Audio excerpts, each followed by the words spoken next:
꾸준한 스테디입니다. 살인 행위를 저지른 문다혜, 문재인은 과연 어떻게 할 것인가에 대해서 이야기를 해보려고 합니다. 그 전에 여러분들은 윤창호 사건이라고 아십니까? 2018년 9월 25일 부산광역시 해운대구에서 혈줄 알코올 농도 0.181%의 만취 상태로 BMW 차량을 운전하던 사람이 보행자를 치는 그런 사건입니다. 윤창호 씨는 머리를 크게 다쳐서 내사 상태에 빠졌고 11월 9일 사망을 했습니다. 그리고 그 옆에 있던 친구들은 전치 3주의 상해를 입었습니다. 윤창호 씨의 죽음이 헛되지 않기 위해 그 친구들은 음주운전에 대한 강력한 처벌을 촉구하는 사회운동을 벌였습니다. 그리고 이런 윤창호법은 국민 6만 명이 동참한 사건입니다. 그리고 문재인 전 대통령도 국무회의에서 윤창호 관련 사건을 이야기하셨습니다. 그래서 음주운전 사고는 실수가 아니라 살인행위가 되기도 하고 다른 사람의 삶을 완전히 무너뜨리는 행위가 되긴다고 했습니다. 그러면서 음주 특성상 초범이라 할지라도 처벌을 강력하게 해야 된다고 했죠. 음주운전 사고는 실수가 아니라 살인행위가 되기도 하고 다른 사람의 삶을 완전히 무너뜨리는 행위가 되기도 합니다. 특히 주목할 점은 음주운전은 재범률이 매우 높습니다. 이제는 음주운전을 실수로 인식하는 문화를 끝내야 할 때입니다.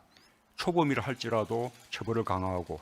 자, 문재인 딸 문다혜 씨는 음주운전 사고를 일으켰고요. 0.14% 면허 취소 수준입니다. 자, 0.14%면 감이 안 오시죠? 연예인들 중에 이번에 문제가 됐던 슈가가 0.27이고요. 강타가 0.10입니다. 아이돌 가수로 한정을 한다면 은메달입니다. 즉 2위입니다. 문 대통령 음주운전은 살인행위라고 했습니다. 초범이라도 처벌을 강력하게 해야 된다고 했죠. 왜? 재범이 일으킬 가능성이 높다라고 했습니다. 우리가 통상 이런 얘기를 하죠. 음주운전, 마약, 불륜, 도박 등등은 한 번도 안 했거나 2번 이상 한 사람은 있어도 한 번만 한 사람은 없다라고 합니다. 그만큼 이 음주운전은 마약이라든지 도박처럼 또다시 할 가능성이 높다라는 거죠. 자, 여러분들 혹시 오렌지 카라멜이라는 그런 아이돌을 아십니까? 애프터스쿨에서 리지, 나나, 그리고 레이나 이렇게 여성 3명이 결성한 유닛입니다. 리지는 이런 얘기를 했죠. 음주운전은 예비 살인자다. 하지만 본인은 만취 음주운전을 했습니다. 즉 내로남불이죠. 자, 무슨 말입니까? 언행일치를 해야 됩니다.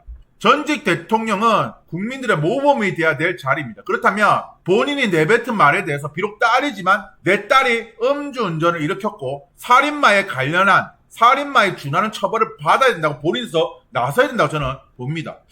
자동차 사고 경력이 많아서 할증이 많이 붙었다. 할증. 그래서 이 음주운전 등등 많은 자동차 사고가 난 리지의 보험료가 600만 원이랍니다. 자, 저는 그렇게 생각합니다. 아끼고 사랑하는 자녀일수록 저는 매를 들어야 된다. 그래서 또다시 음주운전을 안 하기 위해서 강력하게 처벌을 받아야 된다. 본인이 스스로 나서서 저는 이야기를 해야 된다고 생각합니다. 만약에 이 문다혜 씨를 실드치는 그런 어떤 발언이라든지 처벌을 안 받기 위한 그런 행동을 취한다면 당신은 고인이 된 윤창호를 욕보이게 된다고 저는 생각이 듭니다. 제 영상이 유익하셨다면 구독과 좋아요 부탁드리겠습니다. 감사합니다.